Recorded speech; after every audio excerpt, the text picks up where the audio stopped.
The 2014 TV show, me just 30 minutes of my time. Na me so beti me akwa afu Kenya ase na ene makodi bronya nti Alice Kopi meba me bedi bronya ye kodi otunkawa beto kaba Alice Kopi me kodi bronya o phone de beka ho me kodi bronya wa afu Kenya ase enye easy me kodi bronya wa afu Kenya ase enti me call Yanfo di ka koche a House of Chiefs half region president no Yanfo mine na afi mabana bedi echire ebri o se Kofi na afi omo waka nyina amachiache obia te echire ne adro ba ne bechem ne mem ne intotroso ne number 2 ne eye sankore ne eye kukum ni na no makochiache obia enti meba di bronya dupe no na me ko bi kuma kodi bronya bi wan kan anye me ye kodi bronya bi dwada ko bi kuma kodi bronya e ka hit ni ya no oh yeah, oh my. Any go no aka hit na no ba o. I mean the love that will be shown to you. Yeah. I mean when you jike me say me kodi bronya me ko me na anu aduane. Yes. Me ma me anu aduane. And no kwa na taste. Me papa mo side. You know, I we assault na che o. Wa mo pampa o ni ade kwa no. We dey bo dey nya de kwa so. E gra bra bo di no. O ba se say go no ngwa. En kwa so share. Ah. En kan la soup, o de ko to half la soup, what difference be mo. Oh. Bese, ya bro. Wo ya je di TV za bese ya bre ya num ni o magu yemu. Enye ise. En kan la soup. Wa num ya di say, "Hey, we dey say doko no anum pa yo." La soup. Now trash yan ka krem na ko do afa. Wa hu la soup na di say nyame ni kuri ni. Ye won kwan, ane won kwan. Ane won kwan. En kan na kura nwa 55 cities nwa akura so ya fa ne kwa o how ne say be say me ba o munim tia oh my god kakra bi e show bi anu ye ganga we top agaza it doesn't be basa kwa me ma bo mu kakra na no we da udu da bi azu be kakra edino media no we le fi akoko na me bi a che ya ready ya won mpane na eti beba anyway edesi akubi akwa ba fisha paso fin convention na me fa kokobo we twam misremo eno any road safety eno anu kwani kwa na no betu mu eno a ye nyanti bas ya kwan so basa bia enetitiru asha ase ahimachi lorry stations na adaje ni okra na ya bo bosso so lorry parks too much ya ye no say what for Wendy car crack because you tare so a lot of park is too much and if you hear car coba ni coba na wo dey kono we say o brakes ni coba ni bibia kama o wiper no o side mirrors no bibia nam ne kwan mo o fire extinguisher bibia ko kama a passenger phone so amomada na mo ye pentem chale o car dey na wo ko 90 kwai da wonim sa ko do da ba wonim bibia me ko me ba yare wonim se o ba yare na be pezo di kumaze na ya e say o sim 3 am na driver na kono kakra do akodo mesrew passenger phone bi kura ho ahomte do wo ye busy sade na fa wiem no traffic so ye busy part ya wiem traffic is da e bia bi na be na kasa wiem aye ba no kra intense weather ni nya traffic eno kra ro ni bedu ye be bo kokko fo mo se e dey weather no na wo ko ka wiem ro weather traffic ati no ase ho dia e no waji wori so abon pa etu ato no abesin ko ba bi ni pay for to oh my god ni bisraw mo ma ni mre ehu hia pa dra for mo nya abotre so ko fa kaka ye nam kwan chen so ye se na road safety force ye na o nam kwan chen se ya na mo do so mo sa so sa mo nko no se ko mo ye se na se mo obi abakwan ni nti mo sa so sa no te se banfo besi no mo si sa so sa na mo ko sa mesre mo na afi no bi ko ye se na afi wo na afi akofa no last kokobo ehia pa e motor no mo wa man for bumper scratch man for car am going dodging but I'm sure no wa bumper to form so that me say motor phone me sremo motor phone so am dey phone share ma so for direction no kukra che bibia Adama for so Christmas message keke. Was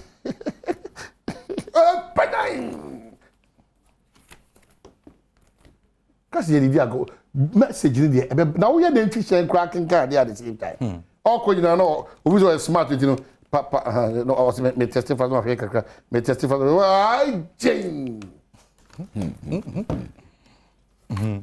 Mesremo mo manya na kakra na afibo nya no ntimi enye papa mfama. Last days are not dangerous. Last days are days at say days we say no uko share wadofo wa busua o schoolmates o potem for area guys moko share din komo e dey quite dangerous. See, don't rush.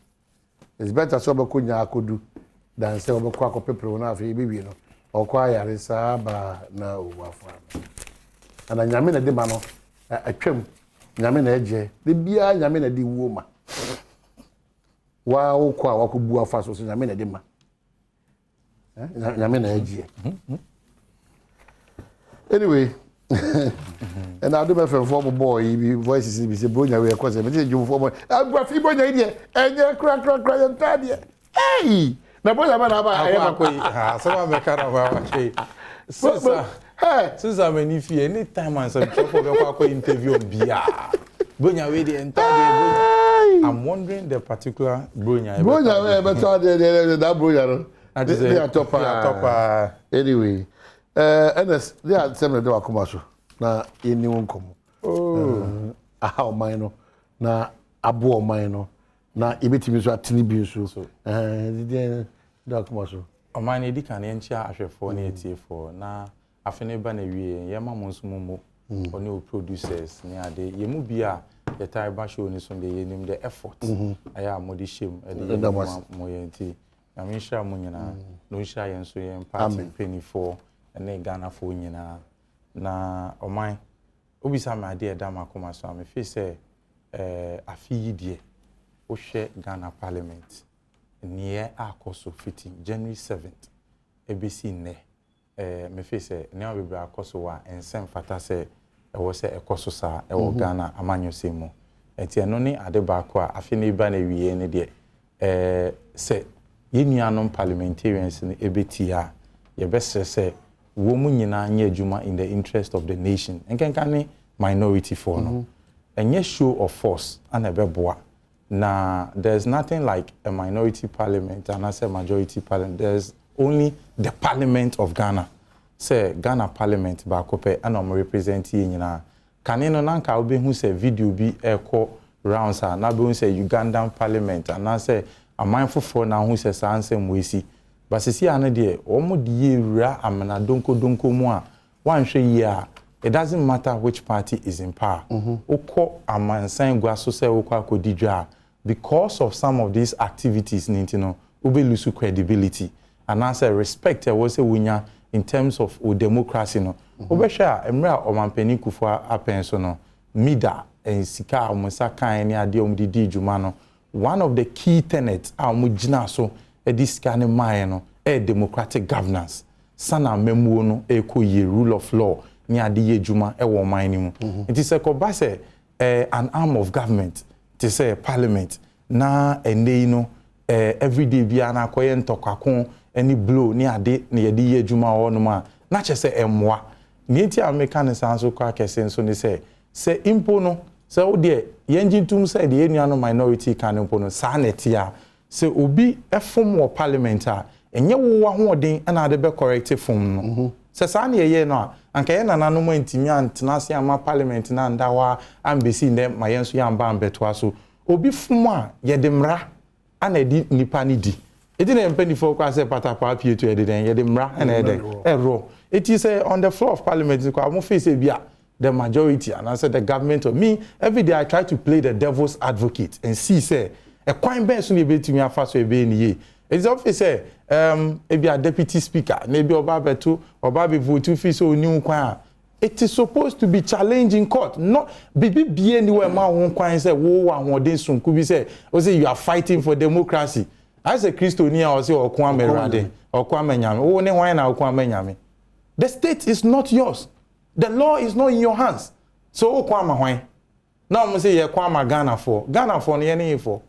And who asks you say go to parliament? Yet to Obama and say kwa fonsa ko bo twede. Debi yese kwhye mra emaye. Na kwhye mra ma na afa ko du twede bo a na ekoye anase ye bae. It doesn't matter whatever that they think.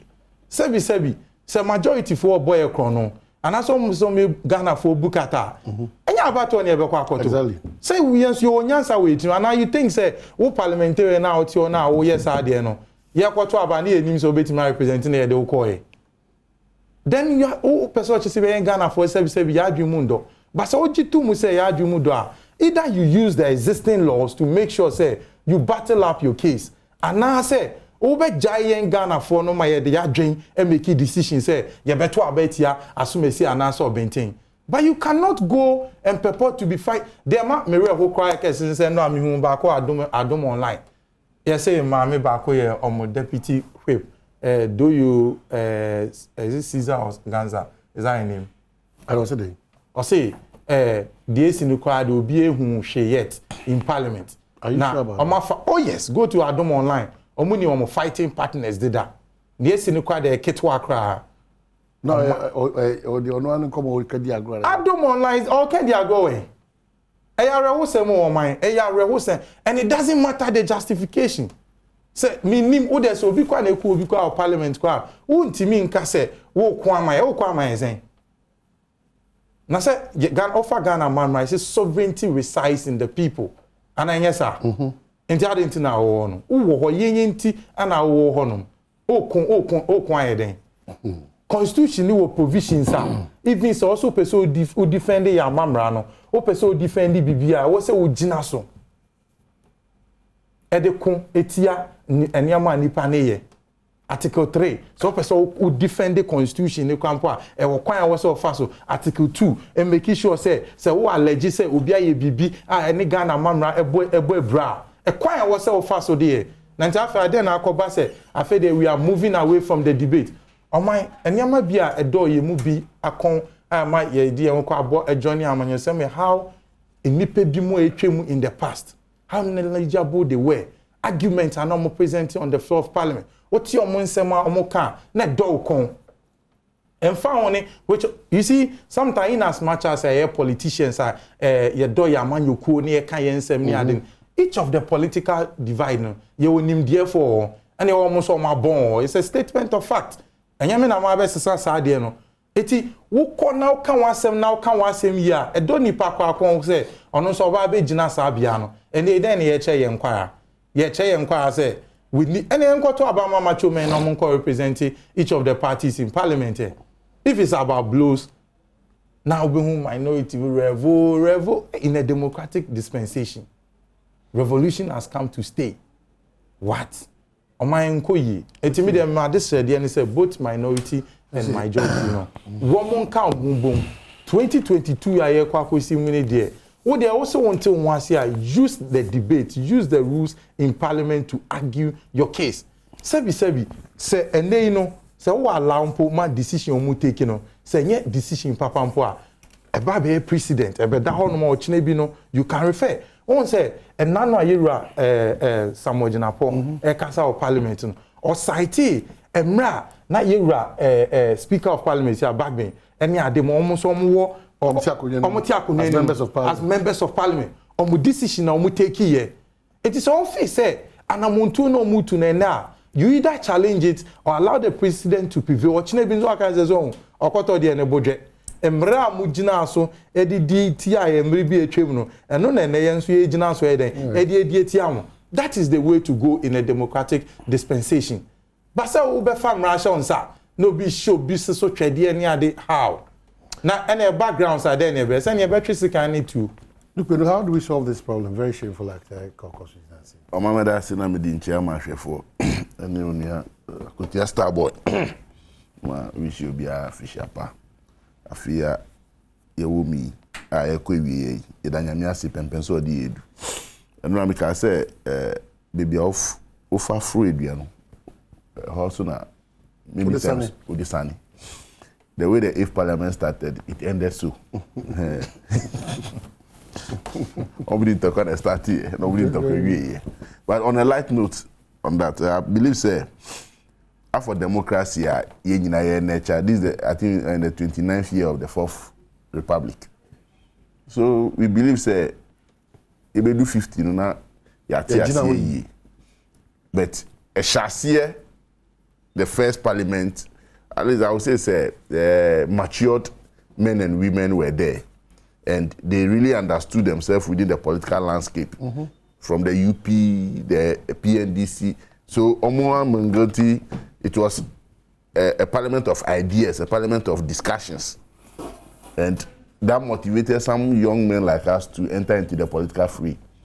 The way you see the JH also a champion, the JH Mensahs, the Kwabena Jays and the Akufo-Addos stand on the floor, argue point to point.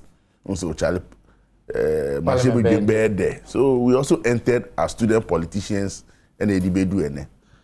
Even though Nyehu and Soinino, I believe say the causative factors must be looked at. And one of the causative factors is the kind of constitution we operate with. 29 years of the constitution, it needs a lot of revolution, a lot of changes.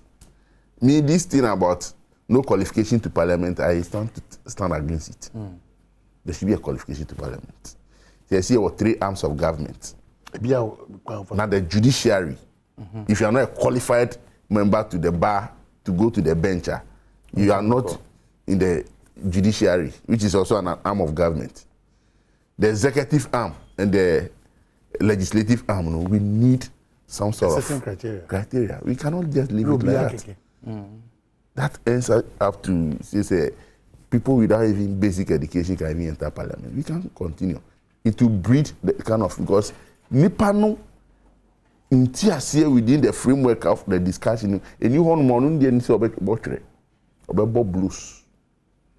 So, because the argument itself, no paper that in no just you need the echo. Enti obi akebibia na that sticks. Enti on there what time you be say chale you getting me? Ebi so fa hon compound.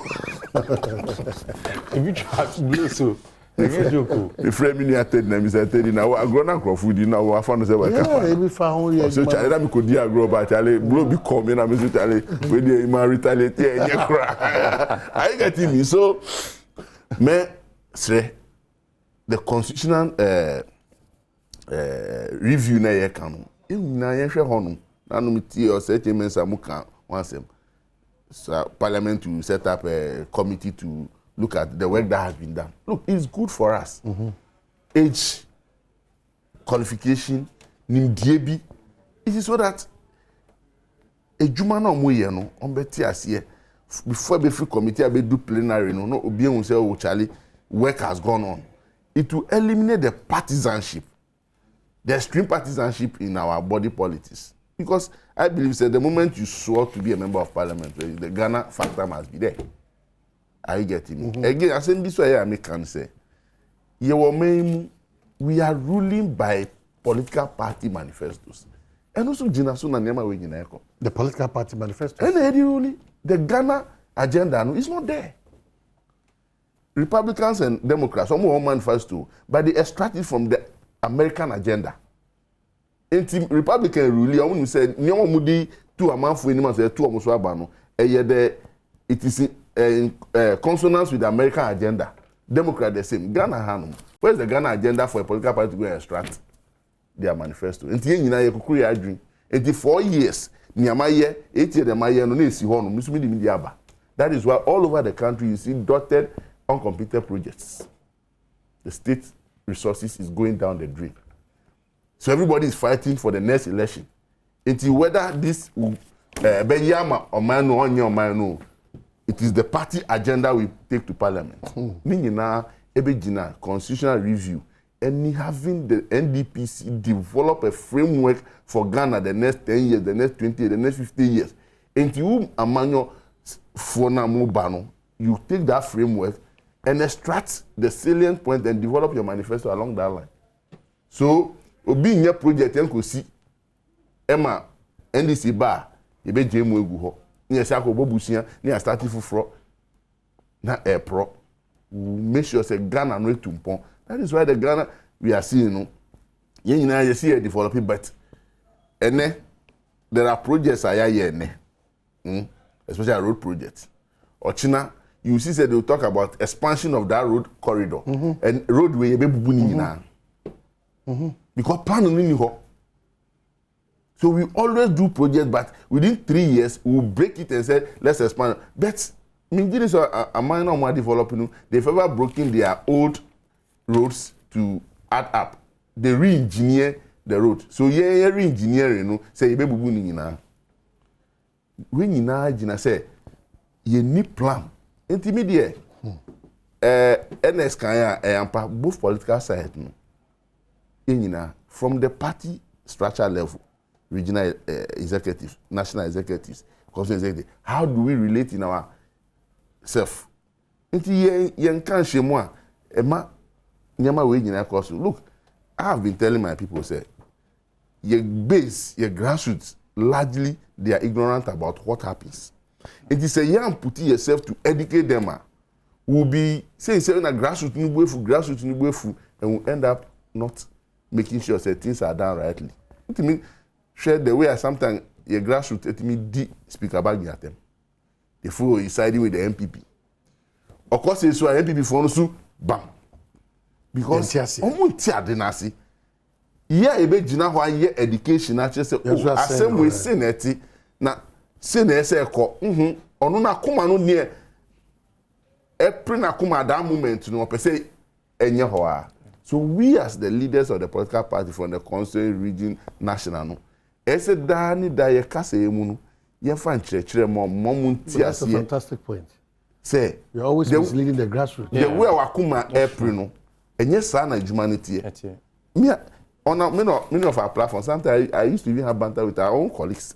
Look, the way I move pushes MPs in yes enye sa parliamentary work no enye sa na ti omuso mo ho no mo nyansa enti the way I move say omunye se no mo ma entu ye bomo mo no munye de ebo ama no you see 11 no yemfo with our own nya yeso ye feeling. We feel the government should also come and tell us, say, okay, say na moka, say na ye pese ye chere. Ye nyina ye si nkonya, and when I just said VAT buy, even one side of parliament, ye pass ye bet. When we went to the market, it was difficult to collect. At the end of the day, we will have to go back and engage. Man pay for a to dream to see say okay, percentage we ye family say. And then when we started, and the VAT, abeye adia abo man yama your education in yama bebre na dey enya the strength yehwe 11 we are resisting today. It could be a panacea for our development tomorrow, but maybe the starting we have not engaged well. Let's all engage and discuss it and make sure say some of the things that affects us say me tax now usai give me tax no. Yes, how do we do it? Then we are there because now in Bisa Obi question said we went against CST, Communication Service Stars, demonstrations. We promised the people of Ghana who will abolish it. In about 2000, we never abolish it. Yeshemukina is part of the basis of it's making a revenue. Also, my Ushia will be. That's a Nipan wants to speak like a nationalist, not person of war. There are common grounds as politicians. We do know, even whether it's your party that is in power or not. If you are privately meeting many nupino and answer wage and chain, I just say, well, my sad way there, make me who say, Nanken say, yeah, buying it, it make it a decision. And I believe they all kind of is in the right. Even they all kind about misleading the grassroots. Say. I quite remember around January 7th or Bano, a former MPB catcher him. Now, you know when this phone be started, can say MPs need ministers be more approving. A former MPB, which is on their side, told me, say, look, it won't happen because they have a convention in Parliament. Of course, yeah. Yeah, and I never even knew that. So they have a convention. So there's no way the party for an can. But not, there are some of us also misleading our people. Say, oh. And yet they assume it's been approval that me na me catch you. But cancer then 2 minutes we knew sir And you are holding the person responsible for something the person cannot even. They didn't get the right understanding. Say pressure crowd minority parliamentarians, not because of my BB Bonnie, but because of how things are perception. So quickly, what we do as political parties is we go on an outreach, engage them, explain the issues, break it down. Minority leader and in for more honor. Party in Siom. He has risen to the rank. Into also the party, no. Into may endure what, and when we break the ice like that, they get to understand the engagement from that angle. The me catch any part about CST. I'm seeing the same thing. Let's be cautious. Government policy, you cannot entirely kick against it.